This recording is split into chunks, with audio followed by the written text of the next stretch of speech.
Hi, this is Anju. Welcome to my YouTube channel once again. So दोस्तों, आज हम जिस मैटर पे बात करेंगे वो हम सभी की लाइफ में होता है और हम सभी को उस चीज की जरूरत पड़ती है। नन अदर देन मनी, रुपया, पैसा। तो आज जो हमारा जो टॉपिक है और जो आपका क्वेश्चन है वो दोनों ही एक हो सकते हैं। आपका क्वेश्चन रहता होगा कि आपकी जो सैलरी आती है वो आखिर कहाँ जाती है, आपकी सेविंग कैसे हो पाती है, क्या आप सच में सेविंग कर पाते हैं। आजकल का टाइम कोरोना का चल रहा है, पैंडेमिक सीजन है। इस सीजन में आप कैसे मैनेज करते हैं। आप देखिए, अगर हम बड़े शहरों में देखते हैं, बड़े शहरों में अगर दिल्ली एनसीआर में एज वी आर लिविंग, तो यहाँ पर क्या है, लिविंग कॉस्ट बहुत बढ़ जाती है। और लिविंग कॉस्ट बढ़ने से जो आज के टाइम में, चाहे वो एमएनसी में जॉब करते हों, चाहे वो किसी भी प्रोफेशन में जॉब करते हों, उनकी सैलरी या तो 70% उनको मिल रही है या फिर उनको 50% मिल रही है। तो ऐसे में घर चलाना, घर मैनेज करना, इट इज क्वाइट डिफिकल्ट। और साथ में यहाँ जो क्वेश्चन है वो ये है कि सेविंग, कैसे सेविंग कर पाते हैं। तो ये एक बहुत बड़ा क्वेश्चन है। अब आपको अगर मोबाइल खरीदना है, मोबाइल की अलग अलग वैरायटी है, अलग अलग ब्रांड्स हैं। आप अपनी आवश्यकता के अकॉर्डिंग आपको जो चाहिए आप वो खरीदिए। मगर कई बार हम दूसरे को शो ऑफ करने के चक्कर में हम इतना महंगा मोबाइल, इतने अच्छे ब्रांड का हम खरीद लेते हैं जो कि हमारी पॉकेट मनी अलाउ, या जो हमारे सैलरी है वो हमें अलाउ नहीं करती। तो उस वजह से कई बार लोगों को बड़ा नुकसान उठाना पड़ता है।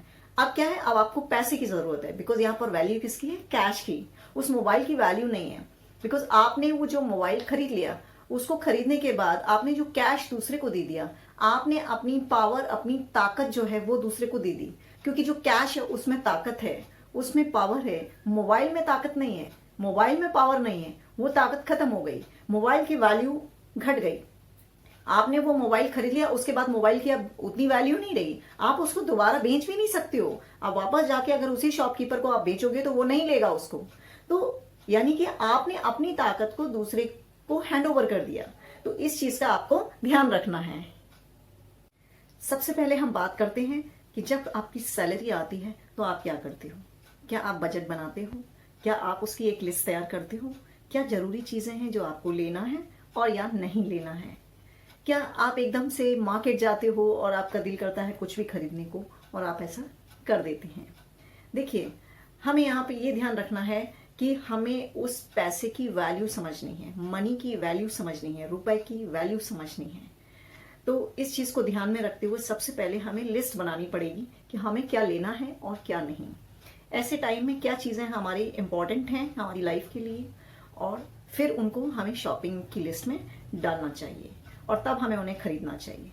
ये नहीं कि हम मार्केट निकले और हम मार्केट जाके हमें जो भी चीजें अच्छी लगी वो हमने अपने शौक के लिए खर्च कर दिए। तो आपको जो है सबसे पहले आपको ध्यान में रखना है कि आपको पैसे की वैल्यू, तो आपको कुछ भी खरीदते समय सबसे पहले ये चीज ध्यान रखनी है कि हम किसी दूसरे को दिखाने के लिए वो चीज नहीं खरीद रहे हैं। हम जो भी चीजें खरीद रहे हैं वो अपने कंफर्ट के लिए खरीद रहे हैं। अगर आप उन चीजों का इस्तेमाल करते हो तो आप उन चीजों को खरीदिए। अगर आप उन चीजों का इस्तेमाल नहीं करते हो, केवल दूसरों को दिखाने के लिए कि हमारे घर में ये चीजें हैं, तो आप ऐसा बिल्कुल भी मत करिए। बजाय इसके आप उस पैसे को सेविंग में डालिए, बजाय इसके आप बैंक में जाके उसको सेव कर दीजिए। तो हमें सबसे पहले क्या करना है कि हमें पैसे को फालतू की चीजें खरीदने से रोकना है। हमें अपनी जो हमारी कैश की जो पावर है वो हमें दूसरे को ऐसे ही नहीं दे देनी है। और हम किसी भी एडवर्टीजमेंट को देखकर हमें अट्रैक्ट नहीं होना है कि उसको देखकर हम बिना जाने समझे हम उसमें पैसा अपना वेस्ट कर दें। तो इस चीज का हमें बहुत ध्यान में रखना है। आप बिलीव नहीं करेंगे, घर में ऐसी कितनी ही चीजें होती हैं जिनका हम आज कई बार इस्तेमाल नहीं करते हैं, कई बार हम उन चीजों को यूज नहीं करते हैं। बस हम दूसरे को दिखाने के लिए हम वो चीजें खरीद लेते हैं, या हमें वो चीजें अच्छी लग जाती हैं मार्केट में और हम वो खरीद लेते हैं और घर में ले आते हैं। लेकिन एक्चुअल लाइफ में हम उन चीजों का यूज ही नहीं करते हैं और वो एक सामान की तरह इकट्ठी हो जाती है एक जगह पे। तो ऐसा बिल्कुल नहीं करना है। अभी मैं एक एग्जाम्पल आपको दूंगी कि जितनी आपकी मनी अलाउ करती है, आपकी पॉकेट अलाउ करती है, उतना ही खर्च करें। फॉर एग्जाम्पल, अभी वन ऑफ माई फ्रेंड जो कि जिसको मैं जानती हूँ, उसके बारे में एक चीज शेयर करती हूँ। उसने गाड़ी तो बहुत महंगी ले रखी है, ठीक है, कोई बुरी बात नहीं है। इफ यू अलाउ, आपकी पॉकेट अलाउ करती है तो आप खरीद सकते हो, मगर वो गाड़ी हमेशा खड़ी रहती है। क्योंकि वो गाड़ी का यूज नहीं करते। हमेशा इतनी कंजूसी दिखाते हैं कि बाहर जाएंगे तो पैसा खर्च होगा, पेट्रोल पड़ेगा तो पैसा खर्च होगा।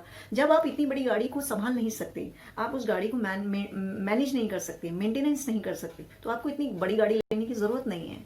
तो जितना आप मैनेज कर सकते हो और उसको यूज कर सकते हो, उतनी बड़ी चीज को आप खरीदिए, उस चीज को आप यूज करिए। यहाँ पर I mean to see that. दूसरी चीज ये है कि आप किसी को शो ऑफ नहीं करना है आपको। आप देखिए अपने ही घर में आप कितने 70 to 80% चीजें आपके घर में, अगर आप आज अभी से मेरे वीडियो को देखने के बाद से आप देखेंगे तो 70 to 80% चीजें आपके घर में ऐसी मिल जाएंगी जिनका आप बिल्कुल भी यूज नहीं करते हो, पर वो पड़ी हुई हैं और आपने उन पर अपने कैश को वेस्ट किया है। उस कैश को आपने डिपॉजिट नहीं किया, उस कैश को आपने सेविंग नहीं किया और उसमें को आपने क्या किया, उसकी पावर को खत्म कर दिया। ठीक है, मैं अगर अपने बारे में बात करूं तो बचपन में मेरी बहुत सेविंग की आदत थी। मेरे फादर अगर मुझे पॉकेट मनी देते थे तो मैं उसमें से भी बचा के रख लेती थी। एंड कई बार मुझे ये भी सुनने को मिलता था, मेरे फादर बोलते थे किसी के पास पैसा हो या ना हो, इसके पास पैसा जरूर मिलेगा। तो ये मेरी थोड़ी हैबिट थी। तो बच्चों में भी ये मैं यहाँ क्यों ऐड कर रही हूँ कि आपको अपने बच्चों में भी अभी छोटी छोटी सेविंग की हैबिट डालनी चाहिए, जो कि कभी जरूरत पड़ने पर बच्चों के काम आ सके या घर में काम आ सके। ठीक है, तो अब हम बहुत जल्दी से देखते हैं कि आपको क्या क्या नहीं करना है।